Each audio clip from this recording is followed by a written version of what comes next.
In this quick video, I'll show you how to insert a signature in your new email on Outlook using Shortcut. So as you can see right now, I'm trying to compose a new email, and now let's see how to insert a signature into this mail using Shortcut. First of all, press Alt N and then press AS, and then here you will find the list of all your signatures. Just all you have to need, you can use the down arrow or up arrow on your keyboard to select the signature which you want to add to your mail.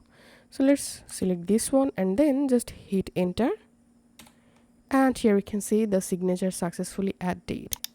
So this is how we can insert signature in our new mail using Shortcut. So press Alt N and press AS and then select the signature and just hit enter. If this video helped you out, please leave a like and leave a comment down below. Thank you for watching.